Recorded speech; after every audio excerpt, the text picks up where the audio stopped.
Karen Rowland was sitting at her desk in her home office completing a background check on a new client when the phone rang. "Investigation, Rowland," says Karen Rowland. A female voice answered. It sounded young. "Hello, Miss Rowland. My neighbor, Mrs. Coppolini, told me your name.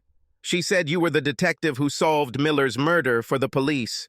I have a strange situation, and Mrs. Coppolini thought it would be best to talk to you. First of all, could you tell me your name?"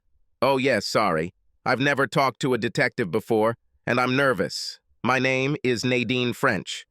"Okay, Miss French. What do you mean by weird situation?" "Actually, these are two situations. Could we meet in person sometime?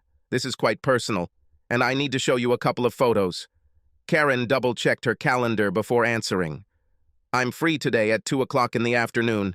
We can meet at a cafe around the corner. At this time, it is never crowded here and no one will disturb us. Will this time suit you?" "Yes, I'm free all day. Thank you." Karen gave Nadine the address and hung up. She returned to writing her report and thought no more about Miss French or her situations until 1:30, when the alarm clock rang. Karen entered the coffee shop 5 minutes early and noticed a young red-haired beauty sitting at a corner table. There was a look of anticipation on her pretty face. "Are you Nadine?" The young woman immediately stood up, holding out her hand. "Miss Rowland? Please call me Karen. Have you placed your order?" "Not yet." "Stay here and save this table. What will you do?" As Karen approached the service counter, she noticed that Nadine was nervous. The young woman was dressed tastefully, probably from Nordstrom. Her hair was professionally cut, and there were no visible tattoos or piercings. Athletically slim and with modest makeup. The most striking feature was the dark red hair. Karen returned to the table with their coffee and began.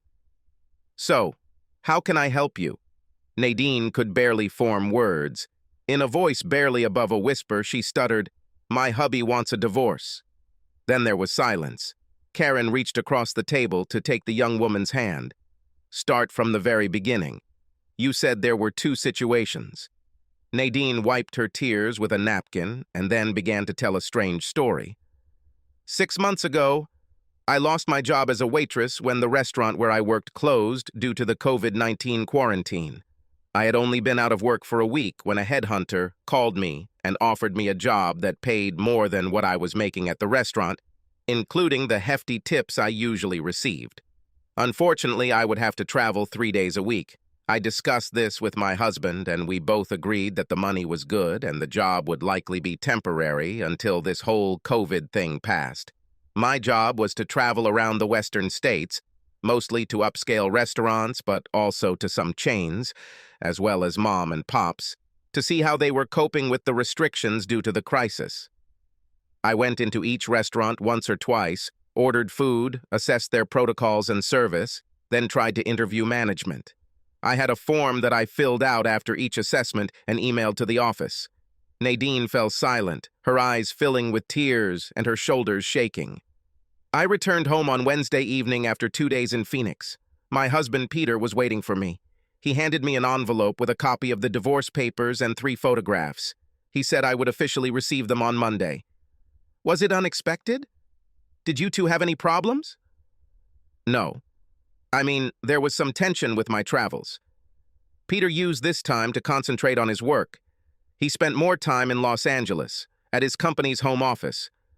But we spent the whole weekend together, and it seemed to me that everything was fine. Then this. So what happened? Did he tell you the reason?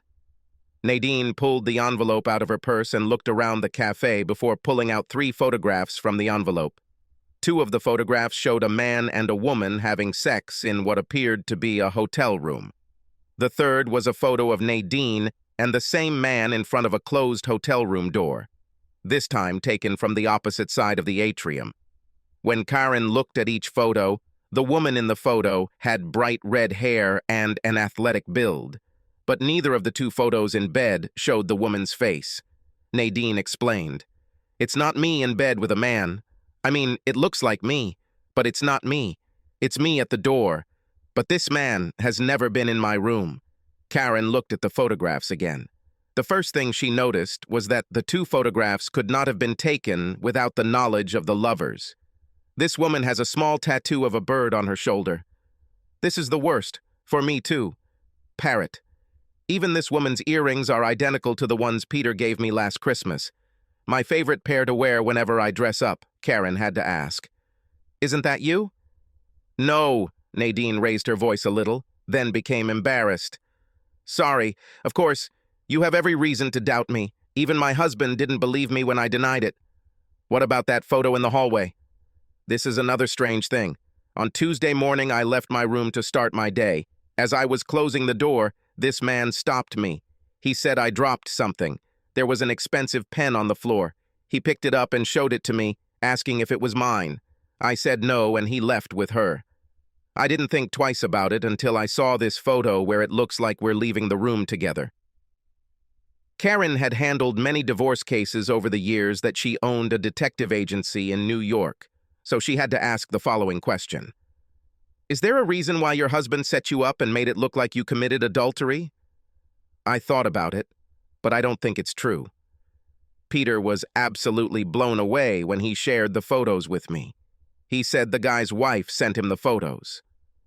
Nadine pulled out another note and showed it to Karen.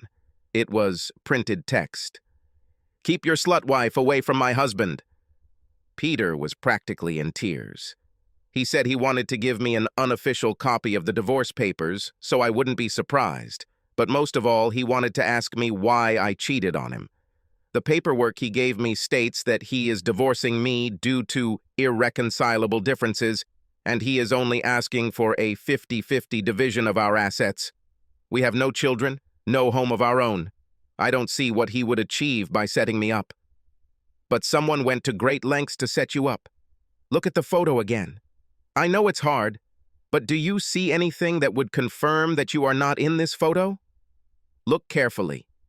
Nadine forced herself to look at both photographs for a few minutes, then looked up. There's no mace on the bedside table. Mace? Yes. When I got this job and started traveling, Peter bought me a gas canister for protection and made me promise to always carry it with me, even made me promise to keep it next to my bed. I told him that this would force me to always check my bag when I fly. He said he didn't care, that if I didn't have this with me, he wouldn't be able to sleep when I was out of town. There is no spray can there. Well, it's a small thing, but sometimes the little things add up. Nothing else? No.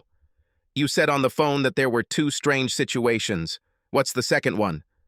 Nadine looked emotionally drained, but took a deep breath and continued. Well, I told you about my new job. I've been doing this for a little over 3 months and everything seems to be going well. Yesterday morning, I called the office to ask for next week off. I didn't think I would be able to function normally after the end of my marriage. Ms. Sims, the woman who works in the office, did not answer the phone and did not call me back. Around 11 in the morning, I came to the office and it was closed. I asked the manager to let me in, and when he did, the room was empty. No Miss Sims, no her table, no chairs, nothing. Why did you ask the manager to let you in? Didn't you have the key? No, I was in the office only 3 times. First, when I filled out job applications, and a couple of times since then. Everything I did was done through email and phone calls. I know it sounds strange, but nothing I did was illegal or unethical. My salary came into my account via direct deposit every 2 weeks. Ms. Sims emailed my assignments 2 weeks in advance with my travel information. After each trip, I sent my report and expenses. My payments were never questioned. I was told that the information collected would be used to develop a database of best practices that the company would sell to restaurant consultants for future pandemics. What is the name of this company? Consulting in the Service Sector, SIC. Here are the cards they gave me. Nadine handed one of her cards to Karen. What phone number is this? Every time someone called this number, Ms. Sims answered or returned a message within an hour or 2. I didn't question it either. I thought that since Ms. Sims was the only person in the office, it made sense that she didn't always answer. Ms. Sims told me that the Portland office was new and more employees would be moving there next year. Have you received any emails from them since yesterday? Nothing, and there are no replies to my emails. Karen spent half a minute making notes before asking another question. Was the bounty hunter the one you contacted? No, I didn't even consider the candidacy of a headhunter. They said they got my name from one of my previous managers, but they didn't say from whom. You said they. Was it a man or a woman? I cannot tell. And the name? The person I spoke with identified herself as Erin Smith. I was never given the name of the company. Erin Smith said the hiring company paid all expenses. I was so excited that I never applied for it. And your only contact at SIC was this Sims. Yes, Dory Sims. I think she's English, maybe Australian. She has an accent. And every week you went out of town, visited several restaurants, did your reports, received your salary, and that was all. Nothing unusual on the road or at home until Wednesday, when your husband gave you the photos, and yesterday when you found the office empty. I've been racking my brain since yesterday and can't come up with anything. I feel so stupid. I never investigate. I never ask any questions. Don't blame yourself too much. Like you said, you didn't do anything illegal or unethical. You needed money, and they paid you. The old saying goes, don't look a gift horse in the mouth. Your husband obviously thought everything was fine, otherwise he would have raised the alarm. It still hurts me to be such a fool. Will you figure it out? It will cost you money. I don't work for free. The money that Peter and I saved to buy our first house is in our account. I'd rather spend my half trying to get to the bottom of this than spend the rest of my life guessing. Karen pulled the contract out of her folder. The two of them discussed the terms and what to expect before Nadine signed. As they stood up to leave, Karen thought of one more thing. Your husband said that you can count on being served on Monday. Is there somewhere you can stay to avoid this? I have a friend in Vancouver. She could shelter me for a while. Why did you ask? I don't want this to get to the legal stage until we know more. We don't know why you were framed or by whom. I would like to have these questions answered before we talk to Peter so that we can talk to him more easily if you haven't been served. Just hearing the words, talk to Peter, made Nadine's face light up. Is there hope for their marriage? Thank you, Karen. Karen watched the young woman walk out the door and down the street, hoping she hadn't gone too far when she'd thrown Nadine that lifeline. Karen's phone was put on silent mode during the meeting. When she checked it, she saw one missed call from her husband, Bill, and one voicemail. Hi, baby. Today I worked until late evening again. I hope this is the last time. We're going to place an order here. I'll call you if I'm late after 9. Love you. The last 3 weeks have been absolute hell. Bill took on this position as CFO just over a year ago, and this was the first year that he was fully responsible for preparing the year-end reports. Bill boasted about the amazing team of accountants working in his department, but even with these 4 smart guys, Bill felt the weight of it all. It had been 3 weeks of late nights and long weekends, but it was all supposed to end this weekend. The report will go to his board next Wednesday. Karen poured a glass of wine before returning to her home office and turning on her laptop. Anthony was on a date, and Bill was at work. They might as well have gotten to work. She quickly Googled service consultants and found nothing. She searched the websites of each state's secretaries of state for a registered company with that name, empty. A LinkedIn search for Dory Sims, Erin Smith, and Aaron Smith returned the same negative results. Everywhere Karen turned, she ran into a brick wall. Everywhere until she started looking for Peter French. In response, she received a short biography of a promising young specialist who was the second person in charge of development at Hippolyte. It was already 8 o'clock and she was still standing at the terminal when her phone beeped with an incoming message. Ready. I'll be home in 20 minutes. Pour me some ale, please. 20 minutes later, Bill walked into the house, casually kissed and hugged Karine tightly, then took 2 sips of the Bridgeport IPA Karine poured for him. Remind me why I took this job? Because you like it. At least you loved it the other 50 weeks of the year. Are you really done with the report? Yes. Daniel and Larry are doing the collating and binding tomorrow, but everything is already done. I don't want to hear an accounting term until Monday morning. Bill looked into Karen's office, saw a glowing display and all the notes scattered on her desk. "What are you working on so late?" "Sit down. Damn it, Bill, you've already finished your ale. Give me your glass." Karen went to the kitchen, poured Bill a second glass of ale and another glass of wine for herself. Then she told Bill about the strange case of Nadine French. Bill listened to the first half before interrupting. "I thought you were done with cases of adultery." "You should have seen her, Bill." Bill smiled. It was so similar to his wife. Hard as nails on the outside and soft as pudding on the inside. Always ready to help someone with a problem. Besides, wait until you hear the rest of this girl's story. Bill was attentive as always. Karine could count on Bill's help. He had a keen, analytical mind and read at least 2 detective novels a month. Bill looked at the photographs and immediately jumped out of his chair and headed into the office. He returned with a thick volume. Karen watched him read out the table of contents, then handed the book to her. "Full Sherlock Holmes?" Bill smiled. "Read this story." For the next half hour, Karen read the story. When she finished, she looked up and saw Bill smiling at her. When I saw the photograph of the woman's red hair, it awakened my memory. There's not much new under the sun when it comes to these things. In fact or in fiction, all of this has been done before.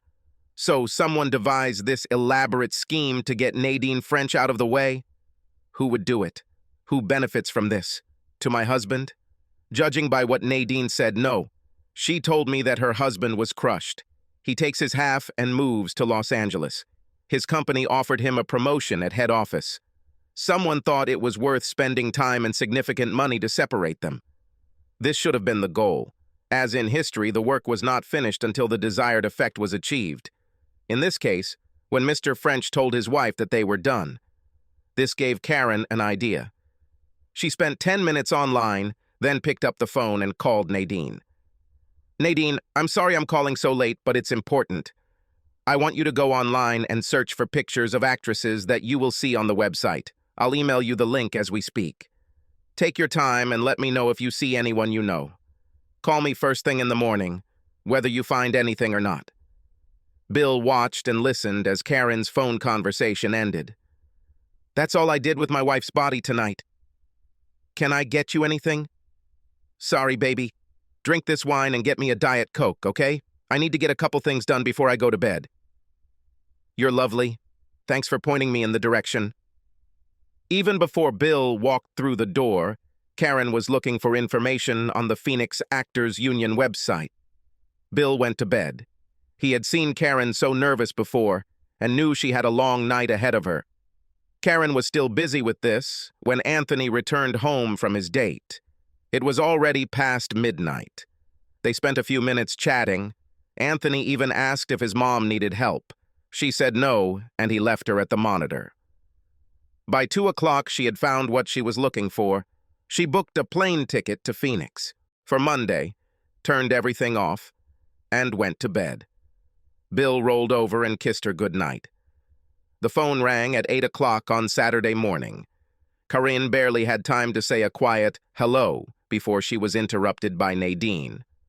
"Tori Brown? What? Dory Sims is Tori Brown. I found her photo on the website of the Actors Union. You asked me to check. She's listed right there as available for plays, films, television. I didn't sleep last night until I found her picture, but I waited until this morning to call you. Hope it's not too early. Sorry. Do not apologize. This is great news. I also found our mystery man. He's an actor in Phoenix. I'll fly there on Monday to talk to Mr. Jason Holland." "What's happening? Why is this happening?"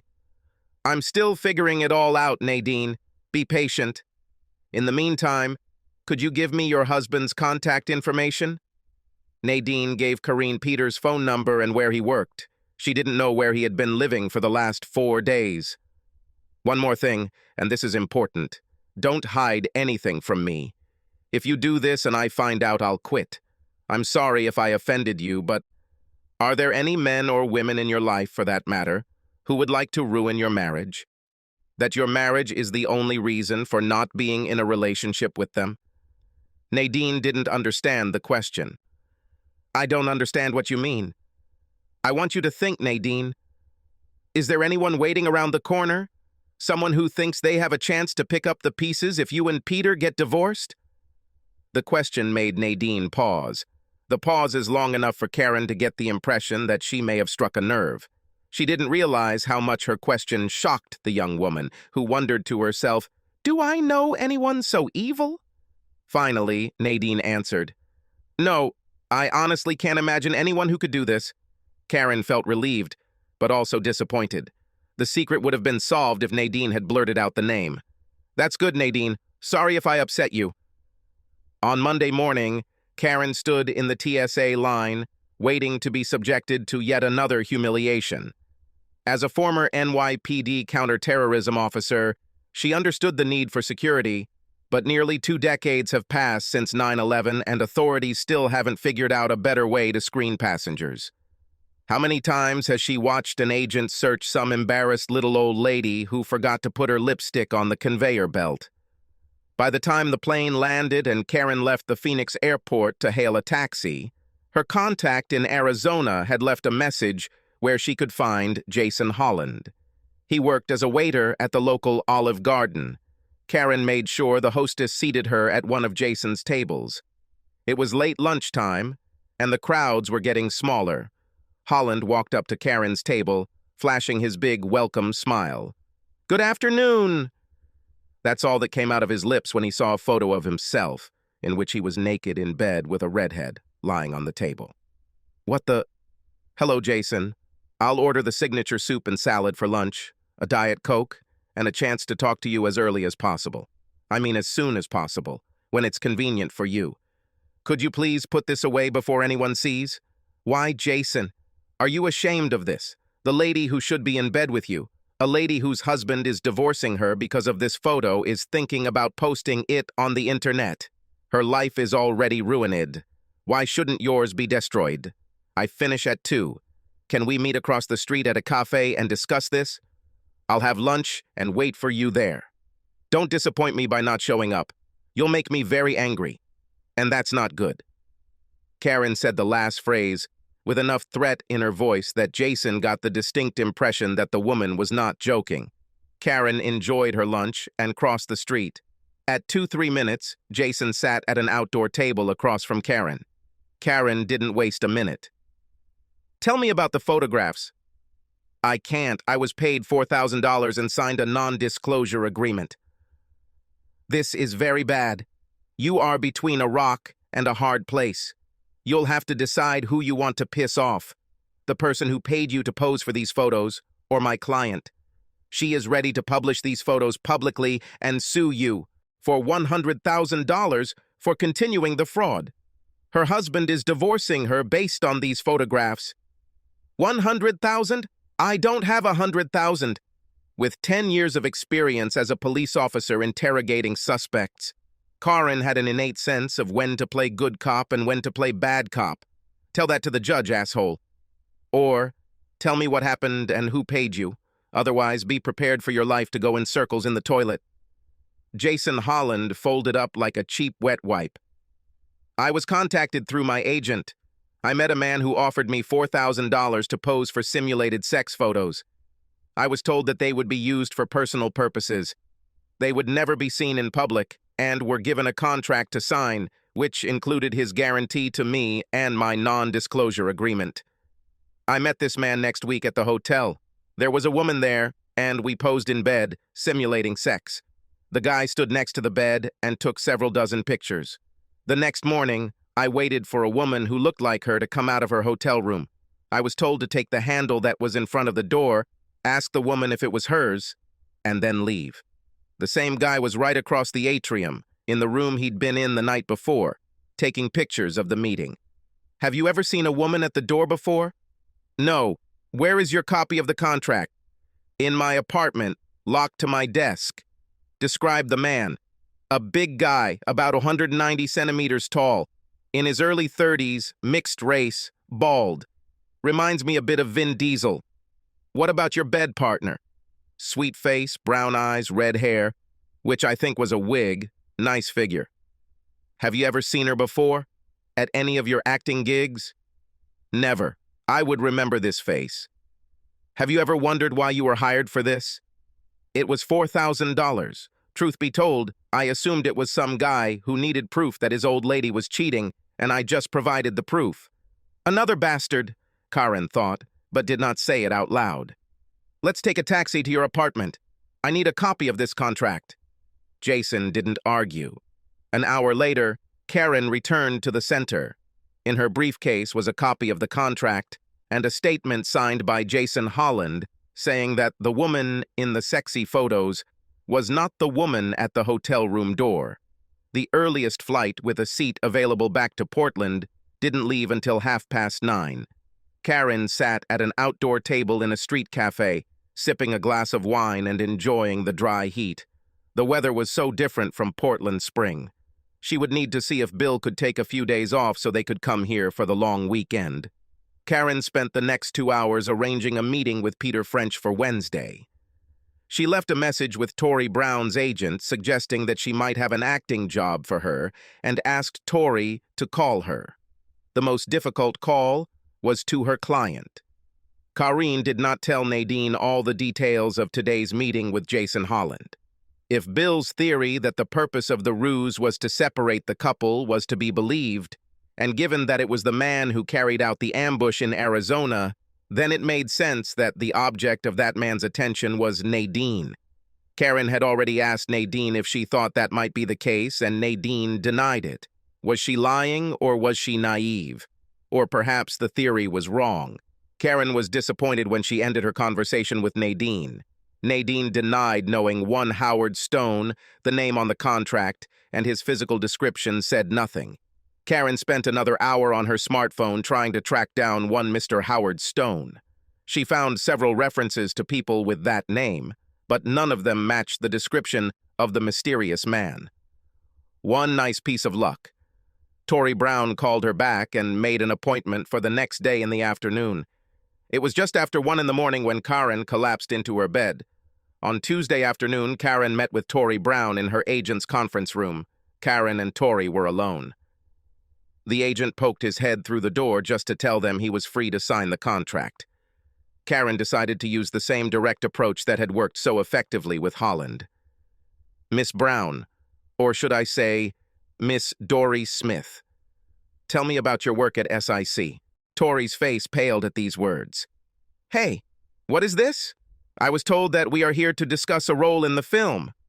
I lied, just like you lied to Nadine French. Ms. French is ready to sue you for your role in destroying her marriage. You will receive the documents by the end of the week. We are suing you for $200,000 for your participation in the fraud. Tori's face paled even more at the sight of the number. I can't talk to you.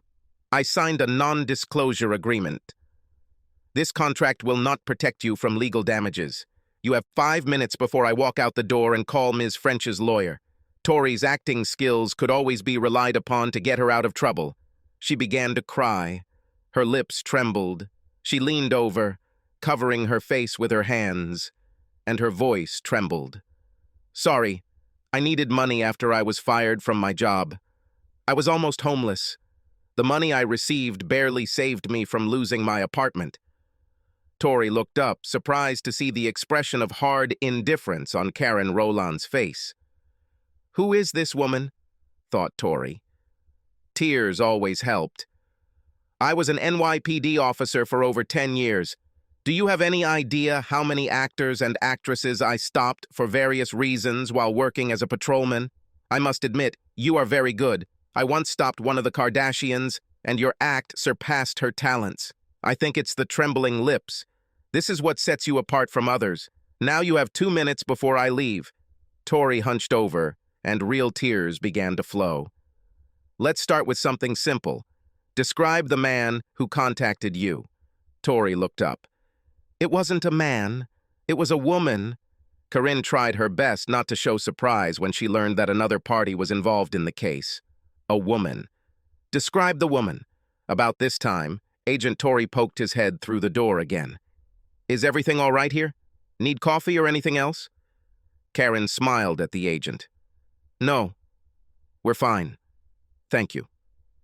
Tori's head was turned away from the door, and the agent did not linger to see his client's tears. "Continue, you said?" "About 35 years old, I would guess. Brunette with shoulder-length hair, expensive cut to match her hair color. She wore expensive clothes. Attractive woman, 170 centimeters tall, wearing low heels, medium build. White, black, or white, a little tanned. She either lives in the South or was on vacation in the South." "What name did she say?" "Helen Rhodes." "The resume with your advertising photo indicates that you have an accent. Miss French thought you were English or Australian. You also voiced bounty hunter Aaron Smith?" "Yes. It was supposed to be a garbled voice to add to the confusion." "Well, it worked. I spent hours searching for a recruiter with a male or female version of Aaron. Like any actor, Tori smiled slightly when she heard Karen's compliment. "How much were you paid and what were you told to do?" "On the first day, I met Nadine French in the office to ask her to sign some paperwork and arrange how she would be paid directly into her bank account. I returned to this office only 2 more times when I expected Nadine to come in. Everything she sent was online or via email.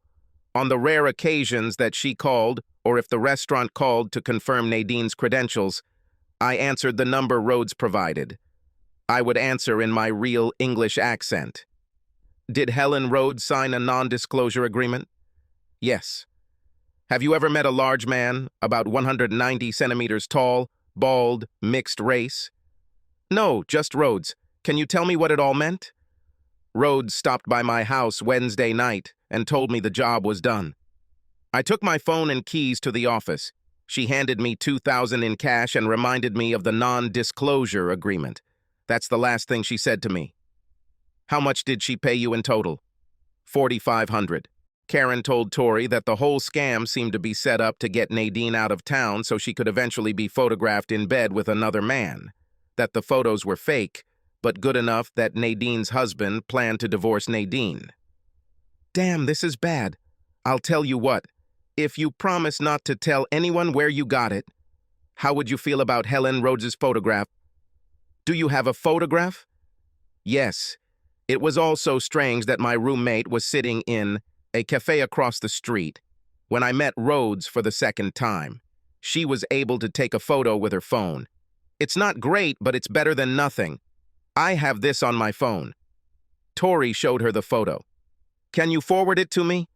10 minutes later, Karen was leaving the agent's office with a blurry photo of Helen Rhodes that Tori's roommate had taken from afar.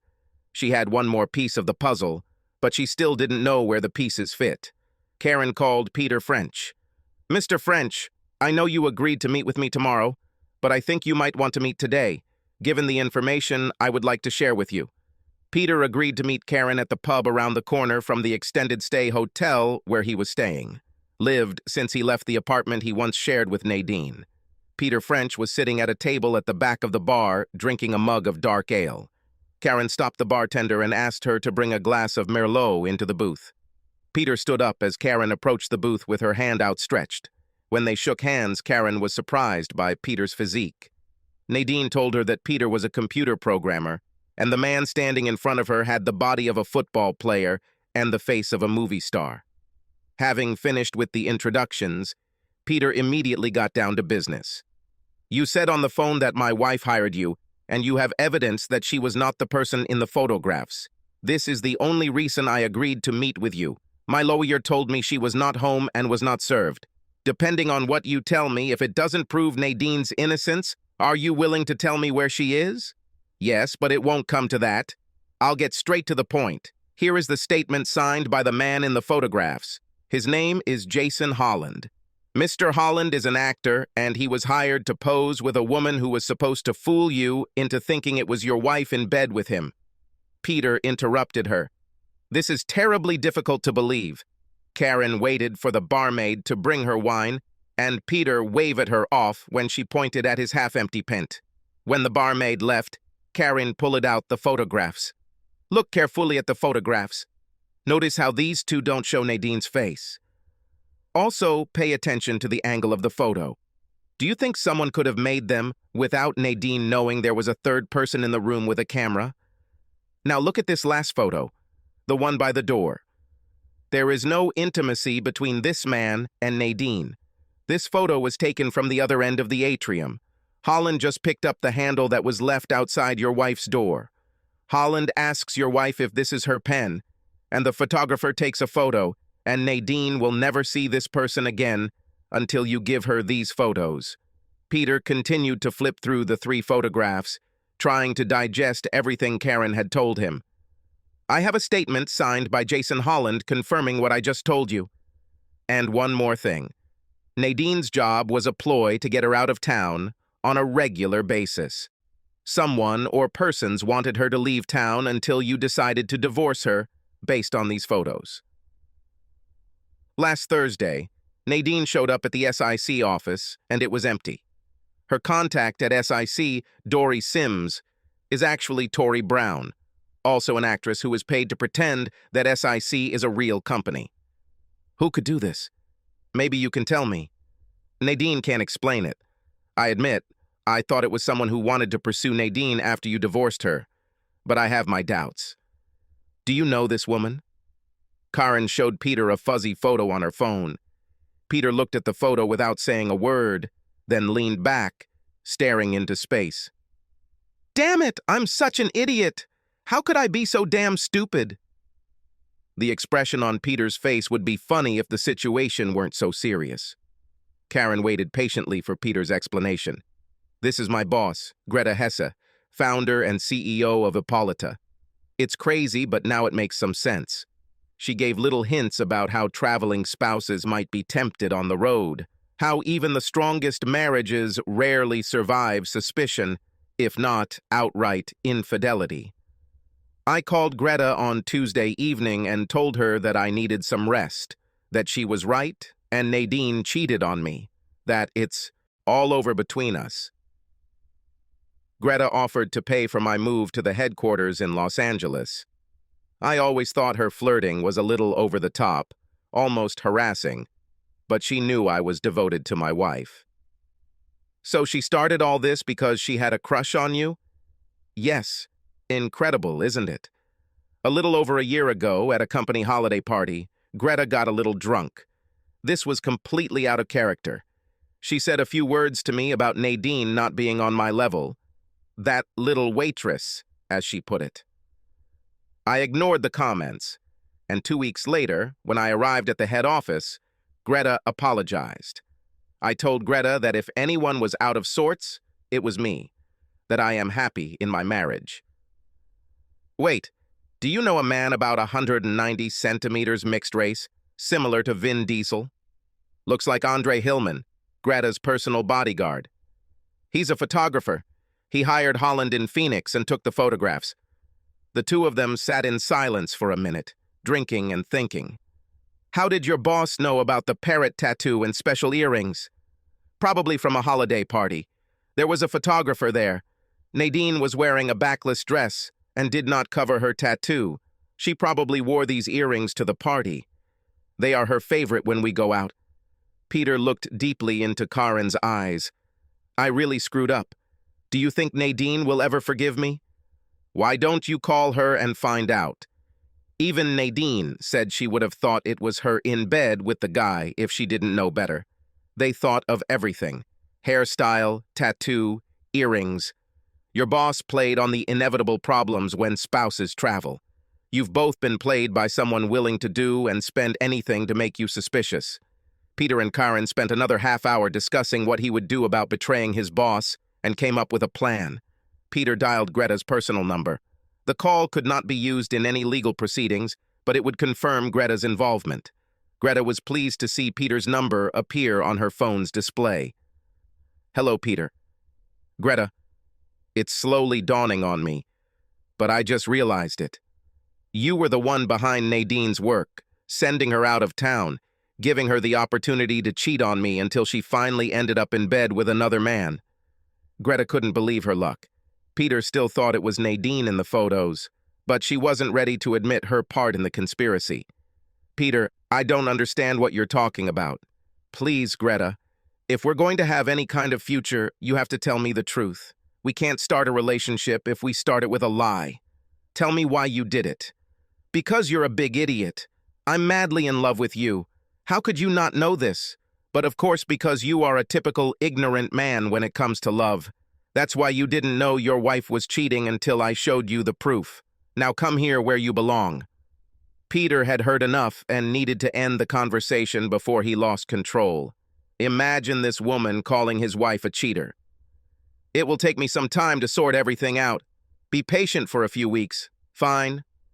I'll wait, Peter, but not for long. I've already waited too long. I love you. Peter hung up. My God, this woman is delusional. Now call Nadine. Karen got up to leave. I'll take care of the rest. As we agreed, you will take care of Nadine. She stopped to pay the barmaid for her drinks and couldn't help but overhear Peter. Hi, baby. I'm sorry. So sorry that you can't even imagine. Can I go home? I miss you and love you. Karen headed to her car thinking that sometimes this job wasn't so bad. She booked a plane ticket to Los Angeles through an app on her phone. Karen walked through the door to find Bill and Anthony in the kitchen preparing dinner together. Karen kissed Anthony on the cheek and Bill on the lips. Bill put his arm around Karen's waist and squeezed possessively. Karen looked Bill in the eyes. Have I ever told you how much I love you? About 10,000 times or more. Why did you ask? What have I done now? Is supper ready? I can tell you while we eat. I'll go take a shower. Wine? We're having spaghetti today. Yes, please. I'll be right back. Over dinner, Karen told Bill and Anthony about this crazy case and how Bill's mention of Sherlock Holmes helped point her in the right direction, despite some detours. Both Bill and Anthony were fascinated. After dinner, Karen called Nadine. Nadine couldn't stop thanking Karen for all her help. She and Peter were already home and making peace. I can't get him to stop apologizing. Karen told Nadine what Peter and Karen had agreed to in the pub. Whatever Peter decided, Nadine was fine with it, although part of her wanted Greta Hesse to suffer at least for a while. But I know that this will simply prevent us from getting our lives together. Peter turned down a job with a company in Seattle that tried to hire him. He's going to take this job now and will move up north. I think it's for the best, Nadine. But it's your decision. I'll call you and Peter after my meeting with Miss Hesse. Nadine thanked her, wished her good luck, and went back to letting Peter make amends. Karen took a taxi from Los Angeles to Hippolyta's headquarters.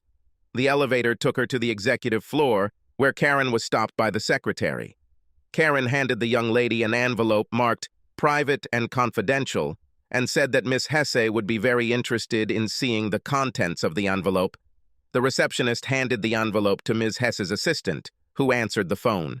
The office door next to Hesse's opened, and a large, dark-haired, bald man took an envelope from the executive assistant before returning to his office. Karen was sitting on a chair in the waiting room. 10 minutes later, Andre Hillman came out and asked Karen to follow him to Greta Hesse's office. Greta stood up, but did not extend her hand to Karen. She asked Karini to sit down, and Andre sat next to her. How can I help you, Miss Rowling? I represent Mr. and Mrs. French here.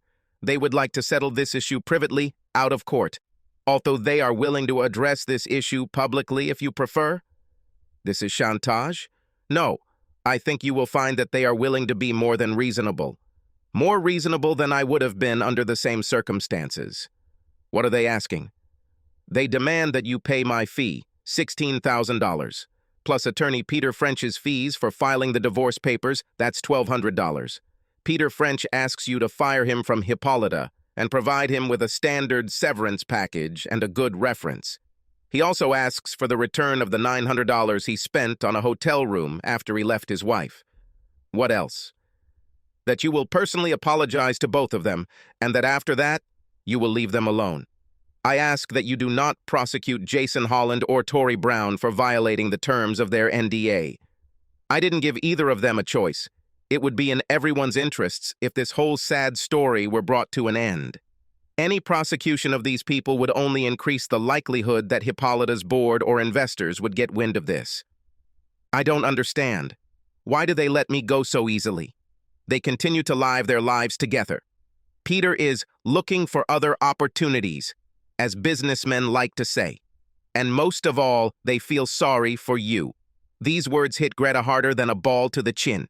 It took Greta half a minute to come to her senses. Her voice barely recovered. "Andre, could you allow me to talk to Miss Rowland alone? Thank you."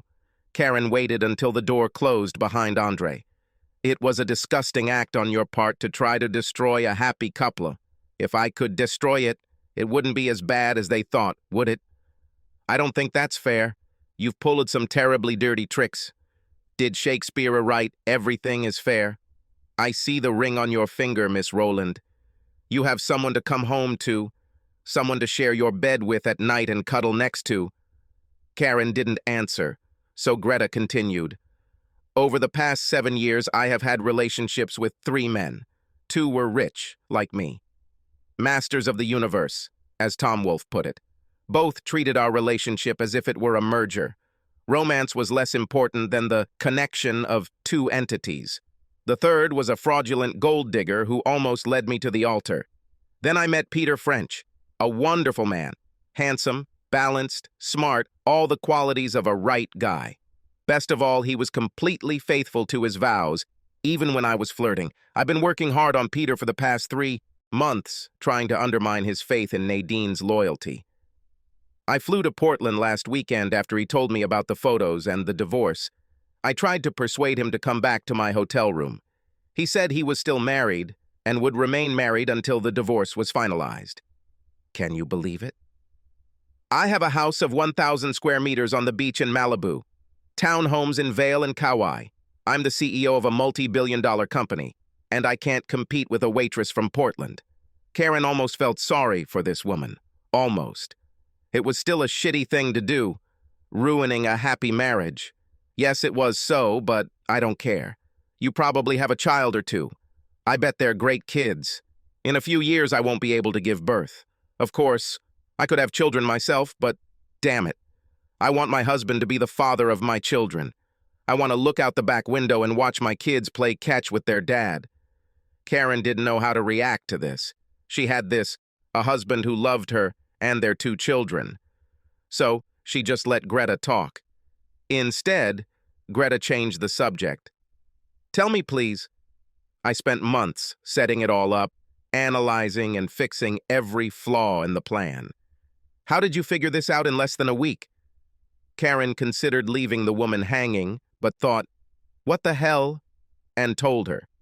Sir Arthur Conan Doyle wrote a short story back in the 19th century, The League of Redheads, a detective story about Sherlock Holmes. When my husband saw Mrs. French's photo, it reminded him of a story in which a clerk creates a fictitious business to get a store owner out of the way while an accomplice digs a tunnel from under the store to a bank vault next door. Greta shook her head. Sherlock Holmes was all she said. Greta opened her desk drawer and took out her checkbook. "I agree with all the conditions. Who should I write your check to?" She wrote a check. "And the lawyer?"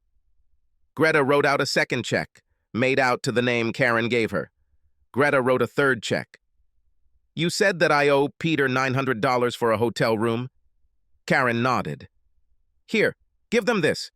I'll fly to Portland later this week and apologize in person. But for now, you can tell them I'm sorry."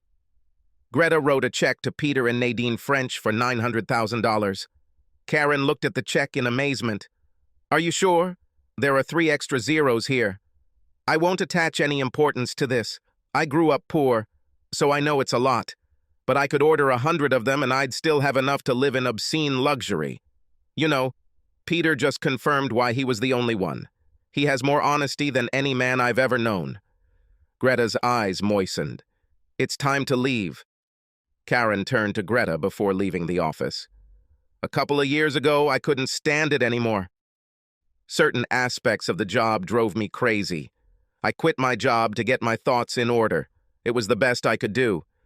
You didn't ask me for advice, but I'll give it to you anyway. Take a little vacation and get your personal life in order. Take an extended sabbatical. You don't need money, and these were the actions of a desperate person. It is the nature of all AA personalities to want everything." Greta hated receiving advice. She couldn't help but respond as if she had been stung. "It's easy for you to say, as it is easy for anyone who has everything?" Karen laughed. "Well, I would like my leg back," and walked out the door. Greta stood at her desk, thinking, "What strange things I say." She sat down and Googled Karen Rowland and came across several newspaper clippings. She read a July 3, 2007 New York Times article detailing a police raid on a suspected terrorist cell.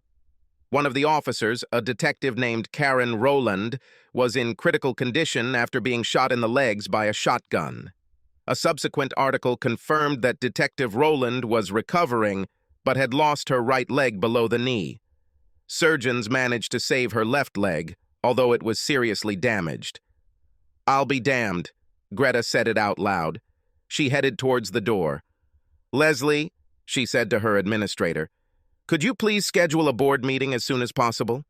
Subscribe to our channel so that your second chaff doesn't cheat on you, and go ahead and listen to the next story, because this story is nothing compared to the next one."